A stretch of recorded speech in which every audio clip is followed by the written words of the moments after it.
सहजता नहीं है शिव पुराण। जलवृष्टि भी होगी क्योंकि सावन है, कीचड़ पानी भी होगा, सावन है। कोई कहे इतना कीचड़ हो गया, इतना पानी हो गया, इतनी इतनी व्यवस्था होने पर भी कीचड़ पानी ये अपना काम करेगा, क्योंकि सावन का महीना ये सारी दुनिया को मालूम है कि पानी गिरता है, छुपा तो किसी से है नहीं।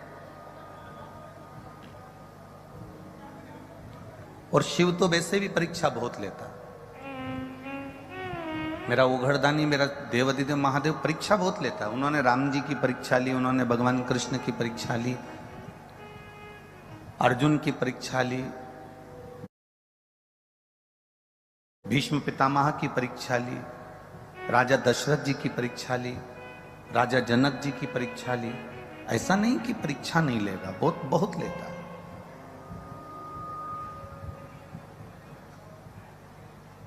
त्याग शिव महापुराण की कथा अपन सब श्रवण करने के लिए बैठे हैं।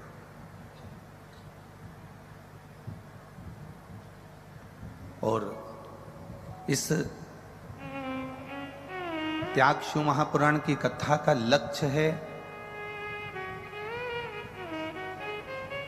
कि बुरा विचार हमारे भीतर अगर आ जाए, बुरे विचार हमारे अंदर अगर प्रवेश करे, जो समय है ना, इंसान पैसों के मजे ले रहा है और पैसा इंसान के मजे ले रहा है। ये बड़े विचित्र बात है।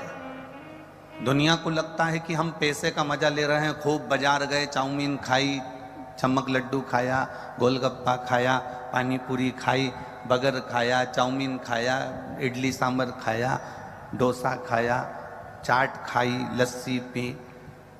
दुनिया के लोग पैसे का मजा ले रहे हैं और पैसा दुनिया के लोगों का मजा ले रहा है।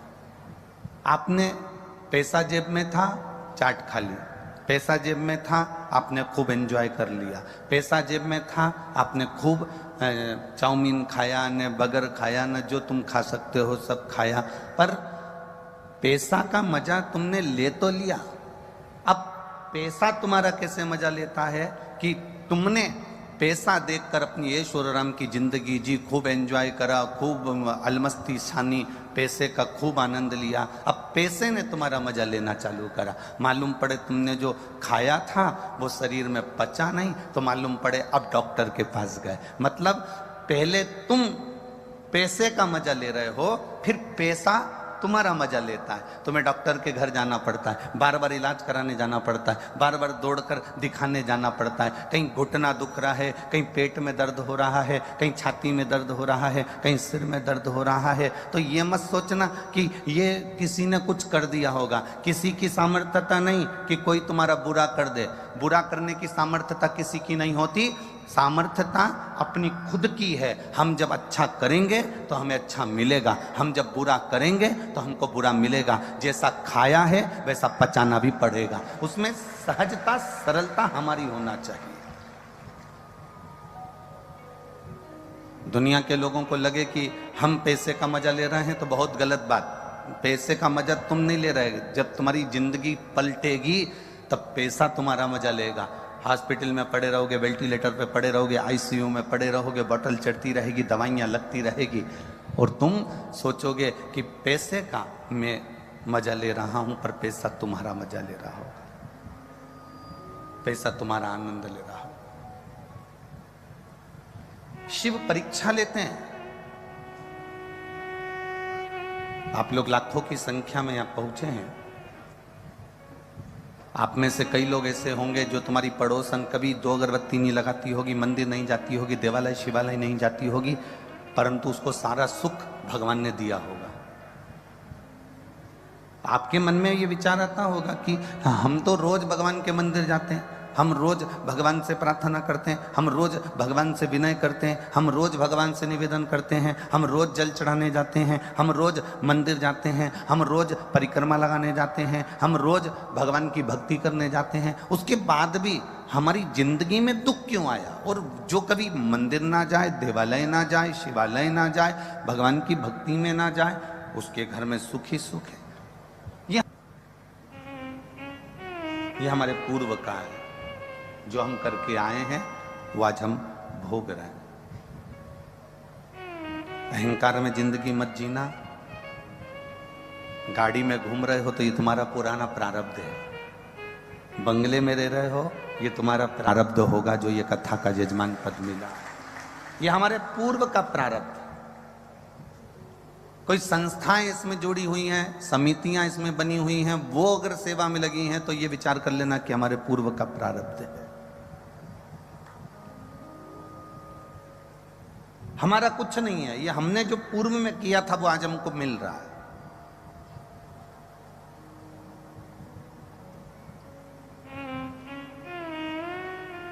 इसलिए पहले भी कहा, मत बुरे कर्म कर बंदे वरना पछताएगा। भगवान की आंखों से तू बच नहीं पाएगा, तू बच नहीं पाएगा। अरे ओ अज्ञानी मत करना दानी, अरे ओ अज्ञानी मत करना। तेरे कर्म का फल भी तू ही पाएगा, जैसा क्या तूने तेरे आगे आएगा। मत बुरे कर्म कर बंदे वरना पछताएगा। भगवान की आंखों से तू बच नहीं पाएगा, तू बच नहीं पाएगा। अपने जीवन का कोई अच्छा कर्म करते जाओ, अपने जीवन का कोई श्रेष्ठ कर्म करते जाओ। तुम्हारे मरने के बाद तुम्हारे परिवार के लोगों ने कितने लोगों को खाना खिलाया, तुम्हारी आंख बंद होने के बाद तुम्हारे घर के लोगों ने कितने लोगों को भोजन कराया, उससे मतलब मत रखना। यहां जितने बैठे हैं ना, कई लोग बड़े खुश होते हैं, हमारे ससुर मरे थे तो हमने 500 लोगों का खाना खाया। हमारी सास मरी तो हमने हमारी पूरी समाज का भोजन करा। हमारे दादा ससुर मरे तो हमने इतने लोगों को खाना खिलाया, इतने लोगों को भोजन कराया। इस भ्रांति और भ्रम में मत जियो। आंख बंद होने के बाद तुम कितने लोगों को खाना खिला रहे हो उससे मतलब मत रखना। मतलब रखना कि तुम्हारी आंख जब तक खुली है, तुम जब तक जिंदा हो, तो तुमने किसी गरीब को खाना खिलाया कि ना खिलाया, किसी प्यासे को पानी पिलाया कि ना पिलाया, किसी ऐसे मरीज को जो दवाई के लिए तरस रहा है उसको औषधि चाहिए, और हमारे पास में थोड़ा भी धन अगर अधिक है और उसके पास में नहीं है, तो आपने किसी औषधि का खर्चा उठाया कि नहीं उठाया। किसी विकलांग के जीवन में कोई कष्ट आया तो उसका हाथ पकड़कर आपने उसको चलना सिखाया कि नहीं सिखाया। हमारी शिव महापुराण की कथा में भगवान देवाधिदेव महादेव का चरित्र आता है। शंकर भगवान मृत्यु लोक के देव हैं, शंकर भगवान इस भूलोक के देव हैं, ब्रह्मा ब्रह्म लोक में रहते हैं, भगवान विष्णु बैकुंठ लोक में रहते हैं, पर मृत्यु लोक का अगर कोई देव है तो वो देवाधिदेव महादेव है। शंकर भगवान पशु के भी देवता हैं, इसलिए पशुपतिनाथ हैं। पक्षी के भी देवता हैं, इसलिए उनका सरम्भेश्वर महादेव नाम है। सरम्भेश्वर महादेव नाम क्यों पड़ा? गिद्ध रूपी पक्षी का रूप धरकर नरसिंह भगवान को उठाकर उत्तराखंड की अलकनंदा में डाला था, इसलिए उनका नाम सरम्भेश्वर है। पशुओं के देवता हैं तो वो पशुपतिनाथ बने, पक्षियों के देवता हैं इसलिए सरम्भेश्वर नाथ बने, मनुष्यों के देवता हैं इसलिए देवाधिदेव महादेव बने, शिव बने, और देवताओं के भी देवता हैं इसलिए शिव तत्व को प्राप्त किया। असुरों के भी देवता हैं तो अधिदेव महादेव। नेत्र बंद होने के बाद तुमने कितने लोगों को भोजन कराया वो मायना नहीं रखता। तुम्हारे मरने के बाद कितने लोगों ने खाना खाया वो मायना नहीं रखता। मायना ये रखता है कि तुम्हारे नेत्र खुले हैं, तुम जिंदा हो, तब तक तुमने कौन सा परमार्थ का कार्य करा, तुमने कौन सा अच्छा कार्य करा, मूल वह है।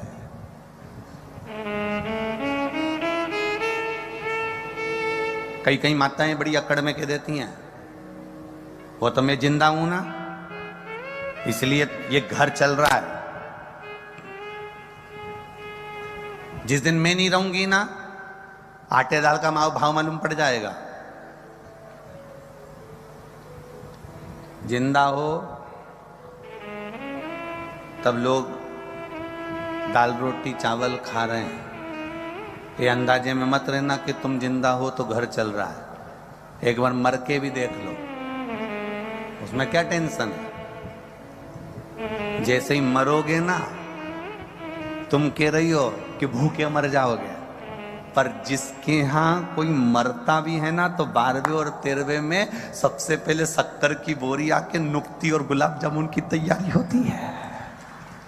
कौन सा फर्क पड़ गया किसी को तुम्हारे मरने से?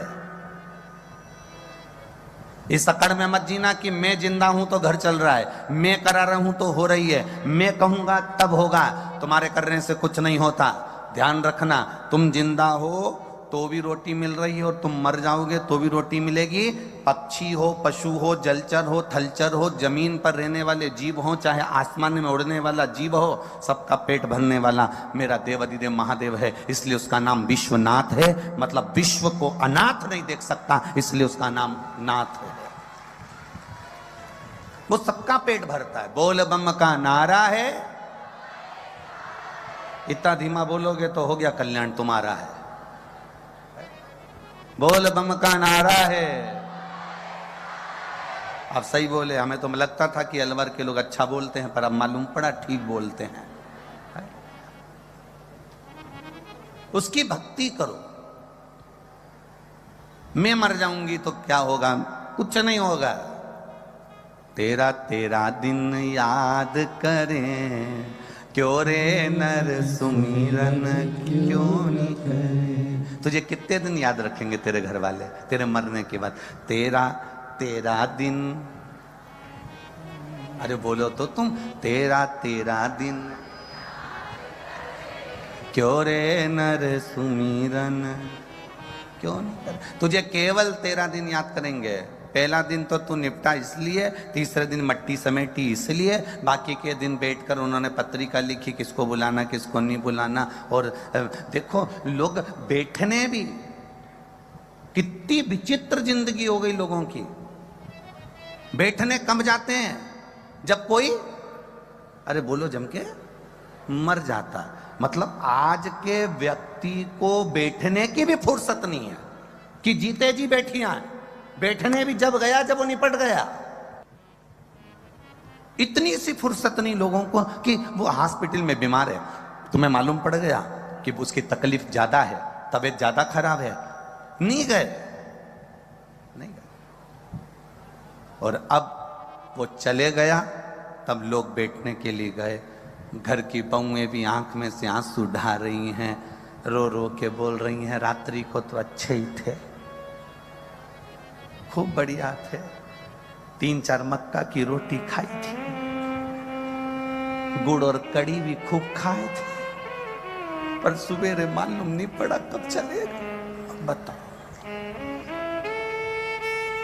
अब 2-4 को बताया, ये गई, उसके बाद 2-4 और आ गई, उन्होंने फिर वो बैठने आई, बहुत अच्छे थे, फिर बताना चालू करा, रात को तो अच्छे थे, 2-4 मक्का की रोटी खाई, कड़ी और गुड़ खाया, मर गए, मालूम नहीं पड़ा। फिर वो चली गई, फिर किसी को बताया। पूरे 10 दिन जो आता है उसको एक ही चीज बताई जाती है, इससे अच्छा एक सीडी भरवा लो और एक प्लेयर बाज में रख लो, उसमें तुम बस पल्लू डाल के ऐसी बैठी रहो और बस ऐसी बटन दबा दी और वो प्लेयर बोलता रहेगा कि कैसे मरे। अरे किसी के मरने के बाद बैठने क्यों जाते हैं? गरुड़ पुराण में कहा कि 10 दिन तक जीवात्मा उसकी अटारी पर रहती है। जब हम बैठने जाते हैं 10 दिन उसके घर में भगवान का भजन होना चाहिए, राम नाम, कृष्ण नाम, शिव नाम जपना चाहिए। क्यों? वो जो गया है वो अटारी पर 10 दिन तक, गरुड़ पुराण कहती है, वो जीव रहता है। 10 दिन हम जितना भजन करते हैं उस जीवात्मा को प्राप्त होता है और उसका कल्याण हो जाता है। पर भजन कोई नहीं करता, सब गए, बैठे, उठे, चल दिए, बैठे माला चढ़ाई, फूल चढ़ाया, चल दिए। पर कोई ऐसा नहीं होगा जो थोड़ी देर बैठकर राम नाम, कृष्ण नाम, शिव नाम भजन करता हो। किसी को फुर्सत नहीं। किसी के उठावने में, उठावना जानते हैं आप लोग, इधर इधर साइड होता है उठावना, वो लोग फोटो पे माला चढ़ा के टेबल पे रख देते हैं और बहुत सारे लोग इकट्ठे होके आते हैं। लेडीज इधर बैठ जाती है, जेंट्स इधर बैठ जाते हैं, सब लोग इकट्ठे होके बैठे, थोड़ी देर बाद चले जाते हैं। 4 बजे का इंतजार करते, 3 बजे का इंतजार करते, बस टाइम देख के आते हैं कि 4 बजने में कितनी देर है, 5 मिनट, तो 5 मिनट पहले पहुंचेंगे, बैठेंगे, चल देंगे ना। किसी के यहां जाओ तो भगवत भजन के लिए जाओ, स्मरण के लिए जाओ, एक लगन लगाकर जाना कि मुझे शिव तत्व की भक्ति प्रदान करना, लेना भी है, देना भी है।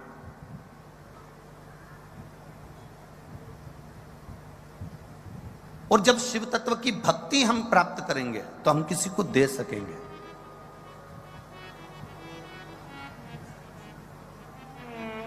कुछ है आपके पास में तो आप दोगे, कुछ नहीं है आपके पास में तो आप कुछ नहीं दोगे।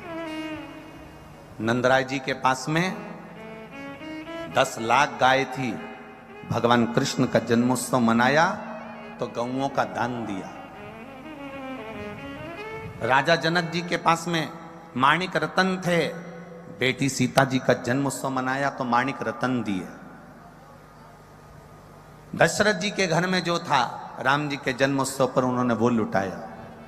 हमारा निवेदन केवल आपसे है कि आप अपनी जिंदगी में आपके पास जो हो आप वो लुटाओ ना।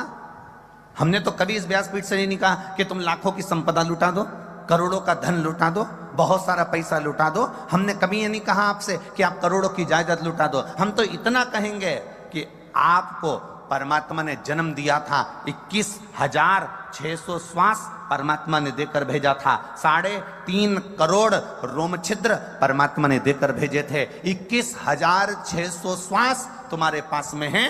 आप धन मत लुटाओ, आप संपदा मत लुटाओ, आप वैभव मत लुटाओ। आपसे तो केवल इतना निवेदन है, 21,600 श्वास जो परमात्मा ने तुमको दी है, उस 21,600 श्वास में जो तुम राम नाम, कृष्ण नाम, शिव नाम ले रहे हो, वो भजन दुनिया को लुटाने का कार्य प्रारंभ कर दो। जीवन का एक आनंद की अनुभूति अपने आप आपको प्राप्त हो जाएगी।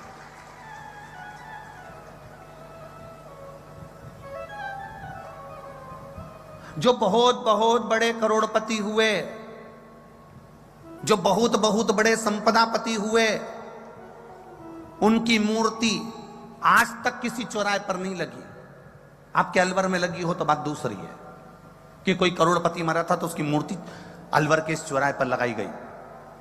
पूरे राजस्थान में घूम लेना, पूरे मध्य प्रदेश में घूम लेना, पूरे उत्तर प्रदेश में घूम लेना, तुम्हारी मर्जी पड़े पूरे भारत में घूम लेना। बहुत बड़े बड़े दानी हुए, करोड़ों के, बहुत बड़े बड़े दानी नहीं, बहुत बड़े धनपति हुए, बहुत बड़े करोड़पति हुए, बहुत बड़े संपदापति हुए, जिन्होंने करोड़ों का वैभव कमाया, करोड़ों का धन कमाया, उनकी मूर्ति आज तक कहीं नहीं लगी। पर जिसने धन कमाया और उस धन को सदुपयोग में लगाया, उसकी मूर्ति आज भी चौराहों पर लगाई जाती है कि इसने अपने धन का सदुपयोग करा था, इसने इस धन से किसी गरीब को पढ़ाया था, इसने इस धन से किसी निर्धन को सुखी करा था, इसने धन से किसी कुंवारी कन्या का विवाह करवाया था, इसने धन से किसी के मेडिकल में उसको सहायता प्रदान करी थी, इसने अपने धन से किसी की शिक्षा में सहयोग प्रदान करा था। उसकी मूर्ति आज भी लगाई जाती है। भजन करने वाले की मूर्ति रामकृष्ण परमहंस जी हो, तुकाराम जी हो, मीराबाई हो, कर्माबाई हो, नरसिंह मेहता हो, नामदेव हो, तुकाराम हो, इनकी मूर्ति आज भी चौराहों पर लगाई जाती है, क्योंकि इनके पास धन भले नहीं था पर इन्हें भजन इतना लुटाया, भजन कीर्तन इतना लुटाया कि आज तक अभी राजा भर्तरी की नगरी में आप लोग बैठे हो, राजा भर्तरी की नगरी,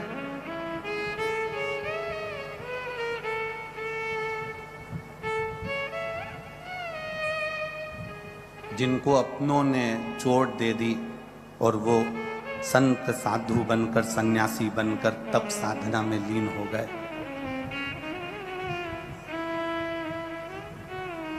अगर केवल राजा भर्तरी केवल राजा होते ना, अरे बोलो तो रिजम के कौन लेता?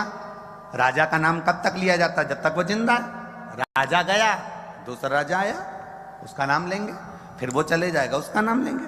राजा भर्तरी का नाम तो लोग राजा अगर रहता तो केवल नाम लेते और भूल जाते, पर राजा भर्तरी का नाम आज तक लिया जाता है। उसका कारण केवल एक है, राजा भर्तरी की तप साधना, भजन कीर्तन, सत्संग, संकीर्तन और असली गुरु की शरणागति और अच्छे कार्य राजा भर्तरी ने करे अपने जीवन में, तो आज तक लोगों ने उसको पूछा है। आप कोई अच्छा काम करके जाइए, मिला है ना मनुष्य का शरीर, बड़ा कीमती शरीर मिला है, डायमंड, कोहिनूर हीरे जैसा, कोहिनूर हीरे जैसा शरीर मिला है आपको। उस शरीर का सदुपयोग कर जाइए।